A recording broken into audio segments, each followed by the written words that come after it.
रहे हैं हल्ला बोल, आपके साथ मैं हूं अंजना ओम कश्यप। तो क्या नोटबंदी के बाद अब नोट पूछ रहा है एटीएम से कि बता तेरा मजहब क्या है। नोटबंदी पर तरह तरह की सियासत इस देश में हो रही है। संसद में सत्ता पक्ष विपक्ष की सियासी कुश्ती बदस्तूर जारी है। अब असदुद्दीन ओवैसी जैसे नेता नोटबंदी को मजहबी रंग देने की कोशिश कर रहे हैं। असदुद्दीन ओवैसी ने आज कुछ आरोप लगाए तो यह साफ हो गया कि उनका मकसद क्या है। हल्ला बोल में आज सवाल होगा नोटबंदी पर मजहबी रोटियां सेकने वालों से और उनसे भी जो नोटबंदी के प्लान में पलीता लगाने में जुटे हुए हैं। पहले यह रिपोर्ट, फिर चर्चा की शुरुआत।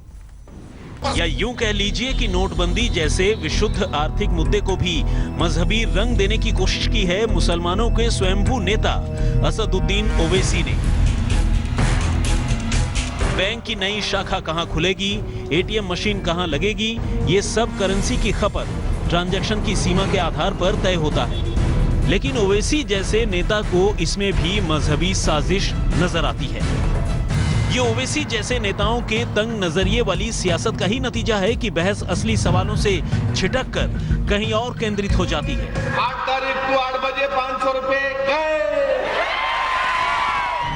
बहस नोटबंदी के नफा नुकसान, सरकारी इंतजामों के अच्छे बुरे पहलुओं पर होनी चाहिए। चर्चा का मसला यह है कि आखिर हमारा बैंकिंग सिस्टम अचानक इतना भ्रष्ट क्यों दिखने लगा है। करोड़ों की नकदी का जखीरा कहां से निकल रहा है। दिल्ली के लॉ फर्म में करोड़ों की कैश की बरामदगी में अब एक पूर्व मंत्री का नाम सामने आ रहा है। यानी कि काले धन के कुबेरों के पीछे सियासी ताकतें हैं। अब तो मोबाइल फोन में ही आपकी बैंक आ गई है। खबर यह भी आ रही है कि पीएम मोदी ने बैंक में गड़बड़ी करने वाले अफसरों को बेनकाब करने का पूरा इंतजाम कर लिया है। देश भर में बैंक की 500 शाखाओं का स्टिंग हुआ है, जिनमें पूरा कच्चा चिट्ठा दर्ज है। बस भ्रष्ट अफसरों पर कार्रवाई की चाबुक चलना बाकी है। ये मोदी सरकार का इरादा है, जिसमें नोटबंदी को कामयाब करने का संकल्प दिखता है। आज तक ब्यूरो। कई खास मेहमान हमारे साथ इस पूरी चर्चा में जुड़ रहे हैं। सबसे पहले आपका परिचय उनसे करा दे। संबित पात्रा, राष्ट्रीय प्रवक्ता भारतीय जनता पार्टी के हमारे साथ जुड़ गए हैं। प्रियंका चतुर्वेदी कांग्रेस पार्टी की तरफ से हमारे साथ जुड़ गई हैं। दो खास मेहमान, विजय शंकर तिवारी जी वीएचपी के प्रवक्ता हमारे साथ स्टूडियो में हैं। मौलाना साजिद रशीदी जी जो कि प्रेसिडेंट है ऑल इंडिया इमाम एसोसिएशन के, वो हमारे साथ हैं। विपिन मलिक जी जो कि सीए फॉर्मर डायरेक्टर हैं आरबीआई के, वो हमारे साथ हैं। इम्तियाज जलील साहब जो कि विधायक हैं एआईएमआईएम के, वो हमारे साथ जुड़ गए हैं। विश्व बंधु Gupta ji farmer income tax commissioner हमारे साथ जुड़ गए हैं। सबसे पहले इम्तियाज जलील साहब, मैं आपके पास आना चाहती हूं। क्या सबूत है आपकी पार्टी और असदुद्दीन ओवैसी साहब के लिए ये साबित करने के लिए कि जो एटीएम्स मुस्लिम इलाकों में हैं वहां पैसा नहीं भेजा जा रहा है? बहुत संगीन आरोप लगा रहे हैं आप, कैसे साबित करेंगे? जी, साबित मुझे नहीं करना है। मैंने ये आरोप लगाया हूं, पूरी जिम्मेदारी के साथ लगाया है और हम इसके ऊपर पूरे ठाम है। अब ये जिम्मेदारी आपकी है कि आप जाइए कि कितने मुस्लिम इलाके हैं जहां पर आपको बैंक्स की नजर नहीं आएगी। अच्छा। मैं जिस शहर औरंगाबाद से ताल्लुक रखता हूं, आपके एरियो के साथ में बताता हूं जहां पर हजारों नहीं लाखों की तादाद में लोग रहते हैं। चाहे वो किराड़पुरा ले लीजिएगा, बैजीपुरा ले लीजिएगा, चेलीपुरा, लोटा कारंजा, बुड्डी लाइन, ये सब मुस्लिम बहुल इलाके हैं। और हैरानी आपको ये होगी कि एक नेशनलाइज्ड बैंक तो छोड़िएगा, एक सादी कोऑपरेटिव बैंक भी इन इलाकों के अंदर नजर नहीं आती। और स्वाभाविक है, जहां पर बैंक नहीं है तो एटीएम भी नहीं है। इतने पूरे अगर इलाकों के अंदर अगर आपने देखेंगे तो महज आपको 2 एटीएम नजर आएंगे। तो हमारा सवाल यही है, अगर हम ये कह रहे हैं कि आज मुसलमान इलाकों में ज्यादा तकलीफें इस वजह से भी है कि यहाँ पर ना तो बैंक्स है और ना एटीएम्स है, तो ऐसी कौन सी गलत बात कर दिए है जो आपको और पूरे मुल्क को अब तकलीफ होने लगी है कि आप ये कह रहे हैं कि इसके अंदर जात और धर्म? देखिए, इसके अंदर जात और धर्म का सवाल ही नहीं है। ये सच्चाई ये है कि आज मुसलमान इलाकों के अंदर बैंक्स खोले नहीं जाते हैं। अगर खोले भी जाते हैं तो रेड जोन डिक्लेयर कर दिया जाता है कि यहाँ पर हम बैंक्स नहीं खोल सकते हैं। अगर खोलेंगे तो यहाँ पर किसी को लोन नहीं देना चाहिए क्योंकि ये रेड जोन एरिया है। ये सब इम्तियाज जी सर्वे करवाइए। इम्तियाज जी कि मैं ये कह रहा हूँ, इम्तियाज जी अपने लेवल के ऊपर मुझे हैरानी है कि एक विधायक होते हुए, एक पार्टी के चुने हुए विधायक होने के नाते भी आप जिम्मेदारी से भाग रहे हैं, कहते हैं ये किसी और का काम है। तो आपने क्या आरोप लगाने का कारोबार शुरू किया है? 1 नंबर 2, ईद का दिन ही जानबूझ के चुना क्या? सियासी मुद्दा बनाने के लिए और पूरे मुद्दे को उछालने के लिए। ये देश को आप समझाइए ना कि कैसे नोट पूछ रहा है एटीएम से उसका मजहब, बैंक की गलती है या सरकार ने कोई डायरेक्टिव पास कर दिया है? कुछ तो तथ्य देंगे ना सर, सिर्फ आरोप नहीं लगा सकते आप। मैं आ रही हूं अन्य लोगों के पास, संबित जी आपके पास एक बेसिक एक सेकेंड मतलब क्या सरकार ने कोई ऐसा प्रोविजन कर दिया है? क्या बैंक ऐसा कर रहे हैं? कौन कर रहा है? नोट से पूछा जा रहा है कि आप इस एटीएम में जाइए जहां पर मुस्लिम इलाका नहीं है, तो क्या हिंदू बहुल इलाकों में बहुत पैसा पहुंचाया जा रहा है? मेरे 3-4 सवाल हैं, सबका जवाब दीजिए। जी देखिए, मैं आपको क्लियर बताया हूं, मैंने इलाकों के नाम बताया हूं। वो इलाकों के अंदर अब आप अपनी टीम को तो हिंदू बहुल इलाकों में ज्यादा पैसा आ रहा है, वहां पर बैंक्स है नहीं है करके। तो क्या हिंदू बहुल इलाकों में ज्यादा पैसा आ रहा है? असद साहब ने अपने एक चुनावी उसमें उन्होंने ये बताया है, क्योंकि वहां पर जब गए तो लोगों ने उनसे ये शिकायत करी कि साहब पूरे उदगीर शहर के अंदर अगर आप देखेंगे तो वहां पर एटीएम काम ही नहीं कर रहे हैं। ईद का दिन क्यों चुना? जो इलाके हैं वहां पर पैसा ही नहीं है, तब उन्होंने ये बात कही है। और इसके अंदर सच्चाई है, आप खुद सर्वे करवा के देख लीजिएगा तो आपको खुद समझ में आ जाएगा, और फिर आपको लगेगा कि नहीं साहब, एक आध बार असद साहब भी सही बात करते हैं, लेकिन चूंकि असद साहब ने कहा है तो ये नेशनल मुद्दा तो बनना ही चाहिए, विरोध तो होना ही चाहिए। संबित पात्रा जी जवाब दीजिए। मैं जवाब देता हूँ। ये पूरे मीडिया ने इसे बवाल बनाना चाहिए। जी शांत हो जाएंगे तो मैं जवाब दूंगा। सच्चाई की ठीक बात करी है, है। मैं सबके पास जाना चाहती हूँ सर, थोड़ा सा रुक जाए। पूरी जिम्मेदारी ये लेते हैं, संबित जी जो भी कहा है एक एक शब्द हमारा सही है। संबित जी। इम्तियाज जी, पहली बात तो मुझे बड़ा आश्चर्य हुआ कि इन्होंने एक आरोप लगा दिया, और जब पूछा गया कि किन किन इलाकों में ऐसा हो रहा है तो वो कह रहे हैं ये काम हमारा नहीं है, आप जाके ढूंढिए किन इलाकों में हो रहा है। इसी से मालूम पड़ रहा है कि ये आरोप तथ्यहीन है। एक मैं सर बीच में नहीं बोल रहा था, एक एक करके बात कर लेते हैं, लोग समझ लेंगे।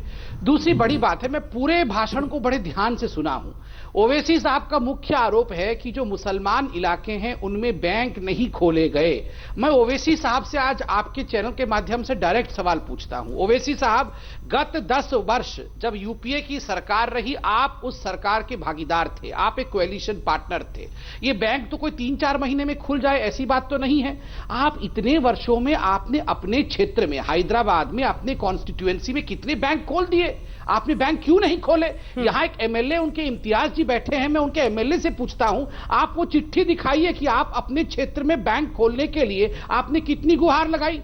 अंजना जी, इन लोगों ने अपने ही मुसलमान भाइयों को पिछड़ा रखने की पूरी कंपटीशन की, पूरी साजिश रची ताकि मुसलमान पीछे रहे और ये राजनीतिक रोटी सेकते रहे। हाँ। अभी ओवैसी साहब कह रहे थे 1% मुसलमान के पास क्रेडिट कार्ड नहीं है, तो 70 वर्षों तक आप लोग क्या कर रहे थे? आप बोलते हैं कि आप मुसलमानों के नेता है, कितना आपने जनधन अकाउंट खुलवाया मुसलमानों का बैठकर, कितने लोगों का आपने क्रेडिट कार्ड बनवाया? और तीसरी बड़ी बात जो उन्होंने कहा है ओवैसी साहब ने कि मुसलमान पेटीएम या इस प्रकार का कैशलेस सोसाइटी में विश्वास नहीं करता है, वो पेटीएम वेटीएम के माध्यम से पैसा नहीं देगा। अरे आप मुसलमानों को पिछड़ा क्यों रखना चाहते हैं?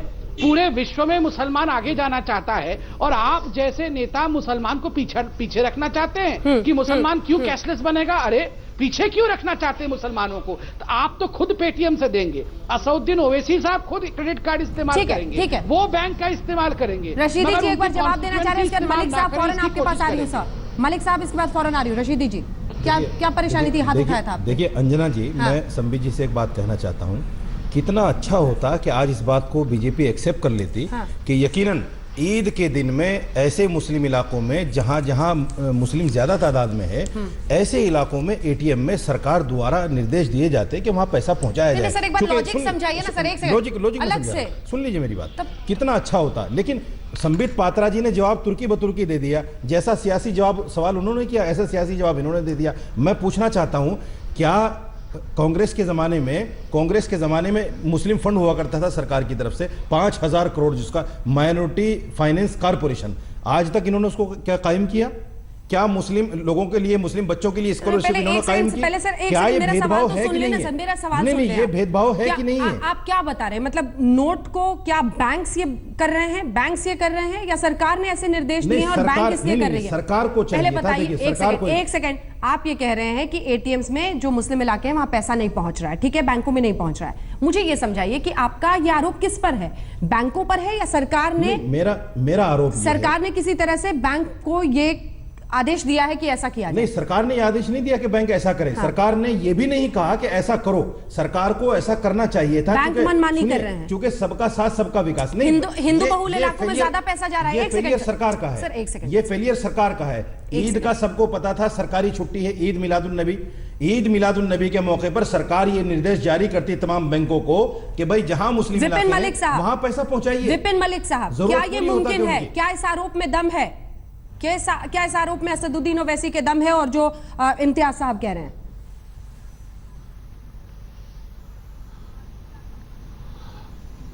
मैं तो ये ऐसी बात सुन के इनको इग्नोर करना चाहूँगा, क्योंकि ये लोग सियासीकार लोग हैं।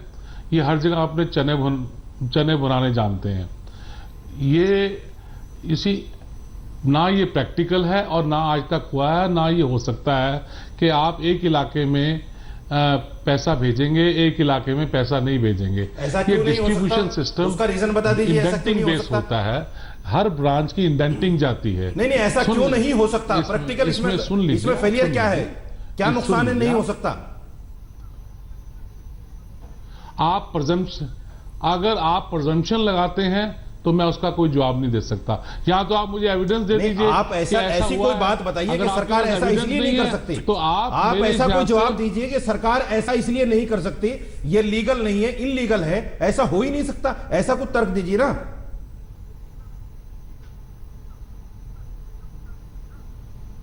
अरे भैया, करेंसी है, करेंसी कहीं हर जगह इक्वली डिस्ट्रीब्यूट होती है डिपेंडिंग ऑन ब्रांच की रिक्वायरमेंट क्या है। नहीं, ये जवाब नहीं। आप ये बताइए क्या त्योहार के मौके पर मुसलमानों के इलाकों में पैसा नहीं जा सकता, उसमें नुकसान क्या है? बस ऐसे इलाके आइडेंटिफाई किए जाए। क्या बोल रहे हैं? सब पता है, सरकार को सब पता है कहां मुस्लिम बहुल इलाके हैं जहां ईद का दिन है। आने वाले टाइम में क्रिसमस का त्योहार आ रहा है, अगर ये वहां भी होना चाहिए। हिंदू त्योहार है, उसमें भी होना चाहिए। इसमें बुराई क्या है? मेरी बात, या कोई लीगलिटी इसमें ऐसी है कि भाई हिंदुस्तान के कानून के मुताबिक ऐसा नहीं किया जा सकता, या आरबीआई के रूल के मुताबिक ऐसा नहीं किया जा सकता? कुछ तो सही जवाब मिले। आप तो इसको अलग ही ट्विस्ट दे रहे हैं ईद के दिन। हम लोग तो ये बात कर रहे थे कि जो असदुद्दीन ओवैसी आरोप लगा रहे हैं। मलिक जी, आपका जवाब उसके बाद गुप्ता साहब, मैं आपके पास आ रही हूँ। तिवारी जी, हाँ, ये ईद मैं 1 मिनट में आपको जवाब दे दूं कि अगर ये बात कह रहे हैं तो मैं ये भी कहूंगा कि इनके कुछ मुसलमान भाई, कुरान में लिखा हुआ है कि वो बैंक में पैसा नहीं जमा करा सकते क्योंकि उसमें इंटरेस्ट। ये कौन सा तर्क है? जहां इंटरेस्ट मिलता है। अरे भाई, जो लोग बैंक से जुड़े हुए उनको तो सहूलत दीजिए। नहीं, जो लोग बैंक से जुड़े हुए उनको तो सहूलत दीजिए। जो नहीं जुड़ रहे हैं कोई बात नहीं, मत जुड़ने दीजिए उनको। जिस हिसाब से आप तर्क दे रहे हैं। नहीं, आप यहाँ कुरान को लेकर आ गए। कुरान को हम ज्यादा समझेंगे, आप ज्यादा समझेंगे। जिस हिसाब से आप कुरान को हम ज्यादा समझते हैं मेरे भाई। हम कह रहे हैं कि जो लोग बैंक से जुड़े हैं उनको तो सहूलत दीजिए। आपने बगैर एविडेंस किए हुए एविडेंस नहीं है। आप आगे की दिल्ली के मैं बताता हूँ आपको। एक बात फेंक दी पुरानी दिल्ली में पैसा नहीं है, लोगों पे, नबी करीम में पैसा नहीं है, ओखला में पैसा नहीं है। जैसे लोगों पे इन्वेस्टिगेशन होना चाहिए। आप जैसे लोगों पे इन्वेस्टिगेशन होना चाहिए। और इन्वेस्टिगेशन के बाद अगर आप नहीं, इन्वेस्टिगेशन आप पे नहीं होना चाहिए। गलत बोल रहे हैं तो देशद्रोही का मुकदमा। आप मुझे ये बताइए, आप सरकार के तर्जमान हैं? आप सरकार के तर्जमान हैं या विश्व हिंदू परिषद के तर्जमान हैं? आप मुझे ये बता दीजिए। बात करते हैं आप। नहीं, आप बीजेपी की तरफ से हैं या विश्व हिंदू परिषद की तरफ से हैं? विश्व हिंदू परिषद जो हमें टारगेट बना रहे हैं आप। सरकार का हूं। हमारी क्या जांच कराएंगे आप? हमारे पास कौन सा काला धन आ गया भाई? और आप बता रहे हैं नहीं, इसका मतलब ये होगा कि मुसलमानों के पास काला धन पड़ा हुआ है। टारगेट होना चाहिए मुसलमान। संबित जी कुछ कहना चाह रहे हैं आपकी बात में? संबित जी जल्दी से एक सेकंड। संबित जी 1 लाइन ब्रेक लेना है मुझे। अरे आपसे तो मैं तो इस बैच देखिए अभी जो मौलाना साहब बोल रहे हैं, इसी से मालूम पड़ता है कि किस प्रकार गरीब मुसलमानों को अलग करके ये लोग अपनी नेतागिरी चमकाते हैं। देखिए, मैं आपको एक बड़ी बात बताऊं। सर, जल्दी से ब्रेक पे जाना है। मुसलमान एरिया को आइडेंटिफाई करना था और उसके बाद सरकार को काम करना था। ये 2 नेशन थ्योरी है। सरकार कभी भी इस प्रकार का आइडेंटिफाई नहीं कर सकती। मुसलमान इलाका है और ये हिंदू इलाका है। विकास भी कोई चीज है। सर प्लीज जयशंकर तिवारी जी, इस आरोप में कितना दम? देखो, एक बात आप समझ लीजिए अंजना जी, कि जब बात आती है आतंकवाद, एक विशेष धर्म के लोग आतंकवाद से प्रेरित रहते हैं और आतंकवाद में सम्मिलित रहते हैं। पूरी बात तो होने दीजिए आप। नोटबंदी से पूरी बात होने दीजिए, आपको बस समझ में, बहुत जल्दी बोल दूंगा। तब ये लोग कहते हैं आतंकवाद का कोई धर्म नहीं। आज एटीएम का धर्म कैसे हो गया भाई? नोटों का धर्म कैसे हो गया? असली मामला ये नहीं है, असली मामला कुछ और है।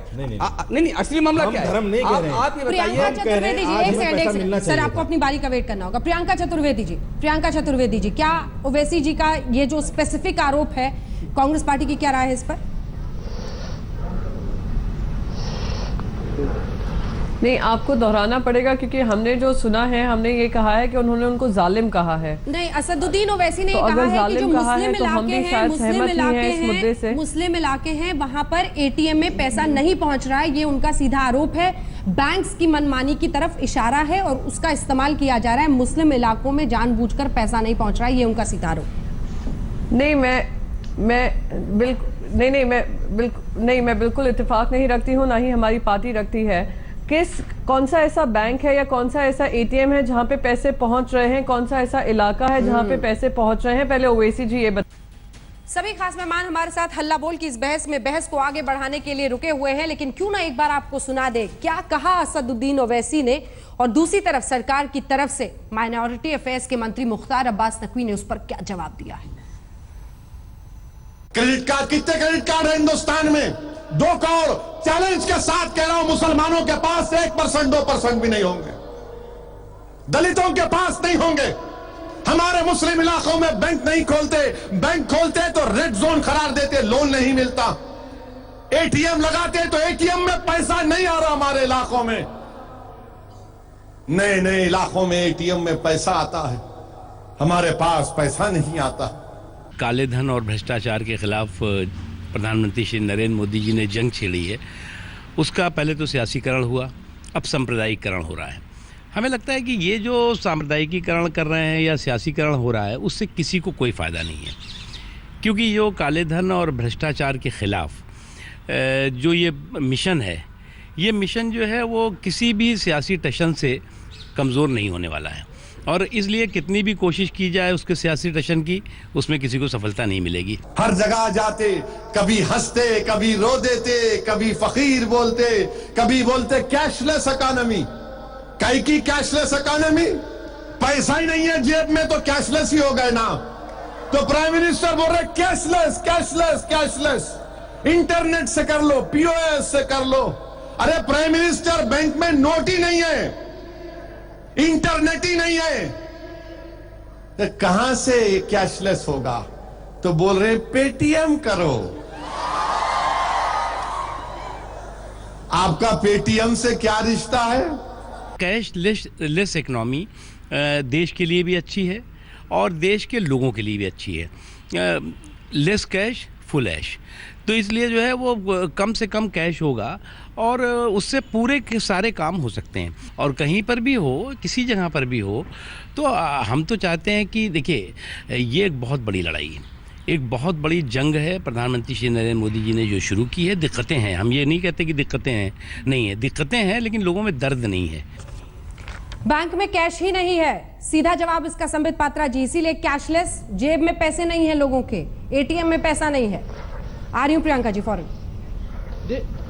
देखिए, मैं तो बिल्कुल सीधा जवाब ओवैसी साहब को पूछ रहा हूं एक सवाल, उन तक ये सवाल पहुंचना भी चाहिए। वो कह रहे हैं कि बैंक नहीं खुल रहा है मुसलमान इलाकों में, और अगर बैंक खुला है तो रेड जोन घोषित कर दिया गया है। अंजना जी, आप भी जानती हैं बैंक नहीं खुला है, इसका एक इतिहास कितने वर्षों का रहा है। मैं तो उन्हीं से पूछ रहा हूं, वो 10 वर्षों तक यूपीए की सरकार में रहे, क्यों नहीं इस विषय को संसद में उठाया कि मुसलमान इलाके में नहीं खोला? प्रियंका और रेड चतुर्वेदी जोन तो घोषित उसी समय हो चुका था, प्रियंका चतुर्वेदी उनको बोलना था उस समय। प्रियंका चतुर्वेदी जी, मुझे ये संबित की तकलीफ ये है, वो बात कर रहे हैं कि पिछले 2.5 साल में कोई नए बैंक नहीं खोले हैं, वो 10 साल का इतिहास गिनाने लगते हैं। यही तो तकलीफ है भारतीय जनता पार्टी की। ना, वो बोल रहे हैं मुसलमान इलाकों में बैंक नहीं है। बात सुन रही थी जहाँ पे उन्होंने कहा लेस कैश करो ऐश। जब कैश ही नहीं होगा, करेंगे ऐश कैसे? अभी मैं उस्मानाबाद की रिपोर्ट पढ़ रही थी। आप कोई भी ऐसे राज्यों में पढ़ लीजिए जहां किसानों का काम हो रहा हो, उनके हाथ में पैसा नहीं आ रहा है, 9 नवंबर से खाना नहीं मिल पा रहा है उनको, और ये कहते हैं करो ऐश। यही तो सोच है, यही तो विचारधारा है भारतीय जनता पार्टी की। पता नहीं कौन ऐश कर रहा है। ऐश तो वही कर रहे हैं जिनके घरों में छापे पड़ रहे हैं और नए नोट मिल रहे हैं। किसके घरों में नोट मिल रहे हैं ये भी आप सबको पता है। वेस्टलैंड वाले कर रहे थे, अब गरीब किसान करेगा। सवाल उठ खड़ा होता है नकवी साहब से पूछना अब जरूरी है कि ये ऐश कौन कर रहा है। ऐश शायद आरएसएस कर रही है, बीजेपी कर रही है, क्योंकि ये जानते थे ऐसा काम होने वाला है, तो वो लोग ऐश करने में व्यस्त हैं। और पूरी देश त्रस्त है। संबित जी एक लाइन, उसके बाद में विश्वबंधु गुप्ता और रईस शेख जी के पास जाऊंगी, जल्दी से एक लाइन में जवाब दीजिए। देखिए घर में जिन लोगों ने ऑगस्टा वेस्टलैंड का पैसा बंद कर रखा है, 12 लाख करोड़ जिन लोगों ने लूट रखा है, अब तक वो ऐश करते थे, छुट्टी लेके 50-50 दिन यूरोप में बैंकॉक में न जाने कहां चले जाते थे ऐश करने के लिए। अब नहीं होगा। ऑगस्टा वेस्टलैंड में किसका हाथ है सब जानते हैं।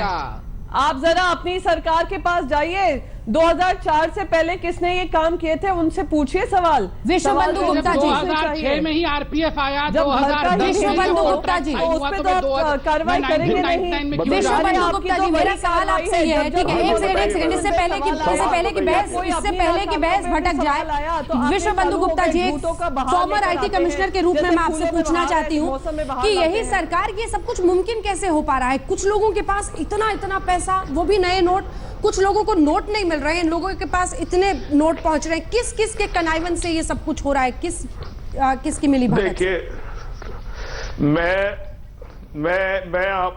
आप जरा आराम से सुन लीजिए हुआ क्या है। ये 2000 रुपए का जो नोट बना है उसके पीछे मोदी जी की एक ही दिमाग की सोच थी कि किस तरह अपने दुश्मनों को खत्म किया जाए। मैं बड़ा सीरियस चार्ज लगा रहा हूं। हुआ यह है कि 2000 के नोट में नैनो जीपीएस का चिप लगा हुआ है, नैनो जीपीएस का, और क्योंकि नैनो जीपीएस चिप लगाना था, उस 2000 रुपए का नोट भी उस साइज का बना जो 1000 रुपए के नोट वाले एटीएम में नहीं जा सकता था। हो इस समय ये रहा है कि जितने आप ये किससे आप ये ले रही है, स्टेटमेंट ले रही है, जबकि खारिज खुद अरुण जेटली जी ने कर दिया है। हद हो गई नैनो चिप और जीपीएस। कोई चिप नहीं है। अंजना जी आपसे रिक्वेस्ट है, ये गलत बातें फैलाने का कोई चिप नहीं है और अफवाह फैलाई भी नहीं जानी चाहिए, क्योंकि एक सेकंड एकदम साफ कर दें, देश के वित्त मंत्री ने भी साफ कहा है कोई चिप नहीं है, कोई नैनो चिप नहीं है, अफवाहें ऐसे वक्त पर नहीं फैलाई जानी चाहिए। मैं बहस को आगे ले जाना चाहती हूँ, रईस शेख साहब आपके पास आना चाहती हूँ। असदुद्दीन अवैसी से सहमत तो नहीं है शेख साहब?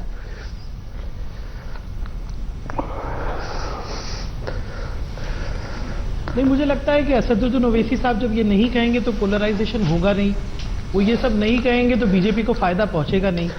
देखिए तकलीफ तो है, बैंकिंग सिस्टम के बाहर मुसलमान बहुत हद तक है, लेकिन ये कहना कि नोटें सिर्फ एक ही इलाके में भेजी जा रही है, मैं इससे सहमत नहीं हूँ। हाँ। और इससे कोई मुसलमानों को फायदा नहीं पहुंचता। ठीक है।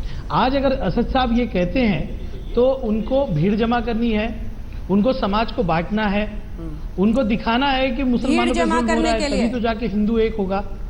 ये एक एजेंडा लेकर पूरे भारत में वो घूम रहे हैं, भीड़ जमा करने के लिए, अपने वोट बैंक को खुश करने के लिए। मुझे लगता है कि जो मुसलमानों की असली तकलीफ है, जो मुसलमान बैंकिंग सिस्टम के बाहर है, उसके बारे में वो बात नहीं कर रहे हैं। मुसलमानों को जो आज तकलीफ ये हो रही है कि हमारा समाज, जवाब दीजिए जलील साहब, बुनकरों का समाज है हमारा समाज। जलील साहब जवाब दीजिए। जलील साहब क्लास में काम कर रहा है, हमारा समाज मुसलमानों को तकलीफ है, बहुत सारे इलाकों के अंदर तकलीफ है, लेकिन महज ये बात असदुद्दीन अवैसी साहब, एक सेकंड जलील साहब को बोलने दें। सर जलील साहब को बोलने दें। शेख साहब थोड़ा सा रुक जाए। क्यों बांट रहे हो देश को आप? किया है और उस तरह की पाए है ये चीज हकीकत कि बहुत सारे इलाकों के अंदर एटीएम काम नहीं कर रहे हैं। हमारा तो वो हिंदू बहुल इलाकों में भी वही हाल है। सरकार की तरफ आपकी नजरें संकीर्ण तो नहीं हो गई हैं? ये सवाल है। देखिए ये समझिए सवाल को। डिस्ट्रीब्यूट हो रहा है एटीएम्स में। आप इस वक्त का फायदा मजहबी दरार पैदा करने के लिए तो नहीं कर रहे। मेरा सवाल समझिए सर, इसका अर्थ समझते हैं आप, इसका मतलब समझते हैं। क्या आप एक सेकंड, क्या आप नोटबंदी का फायदा मजहबी दरार पैदा करने के लिए इस्तेमाल कर रहे हैं? मेरे सवाल की गंभीरता को समझें। जब भी सच्चाई की बात करते हैं तो हमें ये आरोप लगाया जाता है कि साहब आप खुद कह रहे हैं आपके पास कोई सबूत नहीं है, देश की तरक्की नहीं चाहिए। आप खुद कह रहे हैं साहब कि आपके पास कोई सबूत नहीं है। ये हिंदुस्तान का हर शख्स मानता है, कबूल करता है उसे। आप खुद कह रहे हैं आपके पास कोई सबूत नहीं है। से निकल रहे हैं 2,000 के नोट, अगर आप इस तरह की बात नहीं करेंगे तो बीजेपी को मौका नहीं मिलेगा। मेरा आदमी, मेरे लोग 2,000 रुपये लेने के लिए दिन भर आज खड़े हुए हैं। सबूत है? बहुत सारे लोग बीजेपी की बनाई हुई स्कीम को खड़े हुए हैं। मेरे आदमी तेरे आदमी क्या होता है? और करोड़ों रुपए निकल रहा है आपके कितने किसी के आदमी? बाथरूम में से, पूरा देश खड़ा है, पूरा देश खड़ा है। पैसा। शेख साहब रुक जाएं सर, प्लीज शेख साहब। दो लोग एक साथ बोले, दर्शक सुन नहीं पाते हैं। ये जलील साहब बीच में आपने कहा मेरे आदमी खड़े हुए थे, आपके आदमी मतलब आप एक साथ कई लोगों को खड़ा करते हैं क्या? मेरे देशवासी हाँ, जो तो गरीब उसका कोई लोग मजहब हैं, नहीं होता वो ना। अपना बैंक का पैसा लेने के लिए 2,000 रुपये के लिए वो हिंदू भी देखिए, हो सकता संविधान है। के आर्टिकल 30A ने ये कहा है वो कि हिंदू भी मनी हो इज सकता है। प्रॉपर्टी। आप किस कानून के तहत मुझे रोक रहे हैं कि मेरी प्रॉपर्टी में हासिल तिवारी जी, नहीं एक संबित सेकंड तिवारी जी, हम सब बर्दाश्त करने के लिए तैयार है, लेकिन मोदी जी ने हर एक के हाथ में कटोरा दे दिया है, कहा है कि 50 दिन भीख मांगते रहो, तिवारी जी, और उसके बाद एक बात समझनी पड़ेगी। जो लोग जोर जोर से चीख रहे हैं, जो लोग जोर जोर से चीख रहे हैं, वो कभी भी एटीएम और बैंकों के आगे लाइन नहीं लगाते, ना लाइन लगाते थे, ना लगाते हैं वास्तव में। और लेकिन चीखते वो जो लोग लाइन लगाकर खड़े हैं, वो कहते हैं मोदी जी हम आपके समर्थन में हैं और हम कष्ट सहने के लिए तैयार हैं। लेकिन मामला ये नहीं है। ये जो ओवैसी साहब ने कहा है वो केवल मामला एटीएम तक नहीं है। इनका कष्ट ये है कि जो हवाला के कारोबार चलते हैं, जिनके समर्थक हैं, वो ठप हो गए हैं। इनको कष्ट इस बात का है कि कश्मीर में जो जिहादी पत्थर फेंकते थे, वो आजकल पत्थर नहीं फेंक रहे हैं। इनको कष्ट इस बात का है कि पाकिस्तान में रखे हुए नकली नोट सारे बेकार हो गए हैं। और इनको कष्ट इस बात का है कि इनका अपना जो काला धन था तो वो खत्म हो गया है। आज इन्होंने अपने बयान से इन्होंने आज अपने बयान से देश में हिंदू मुस्लिम कराने की योजना बनाई है। उसका ये बयान है जिसको नकारना चाहिए और जिसको एक तरीके से बर्खास्त करना चाहिए। प्रियंका जी जल्दी से उसके बाद आगे। मैं बस यही कहना चाहूंगी राष्ट्रीय स्वयंसेवक संघ के प्रवक्ता को कि एक तरफ मैं इनसे वाकिफ नहीं हूं जहां ये हिंदू मुस्लिम की बात कर रहे हैं, पर मैं आपकी इस बात से भी वाकिफ नहीं हूं जहां आप कहते हैं कि इनको दर्द इसलिए हो रहा है क्योंकि उनके हवाला ऑपरेशंस बंद हो गए और कश्मीर में जो टेररिज्म होता था वो खत्म हो गया है। क्या आप ये कहने की कोशिश कर रहे हैं हर मुसलमान देश का टेररिस्ट है या टेररिस्ट समर्थक है? आपको शर्म आनी चाहिए इस तरीके का देश का बंटवारा करने में कि हिंदू वाले लाइन में नहीं खड़े हैं, हिंदू वाले जो लाइन में खड़े हैं वो मोदी जी के समर्थक है, बाकी सब दर्द में खड़े हैं वो मुसलमान है।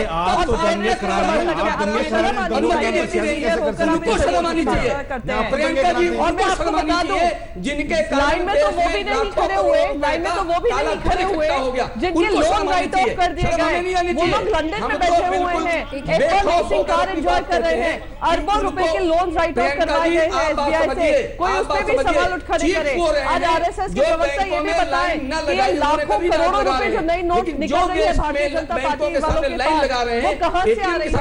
बताइए 500 करोड़ की शादियां जो हो रही है वो कहां से हो रही है? ये बताइए जो 50-50 चार्टर फ्लाइट है वो कहां से? एक सेकंड रशीदी जी जल्दी से एक सवाल पूछना चाह रहे हैं संबित पात्रा। ठीक है रशीदी जी एक सवाल पूछना चाह रहे हैं संबित जी से। संबित जी से छोटा सवाल हो सर, बहुत छोटा। हाँ मैं एक बात पूछना चाहता हूँ, हर बात का राजनीतिकरण क्यों होता है?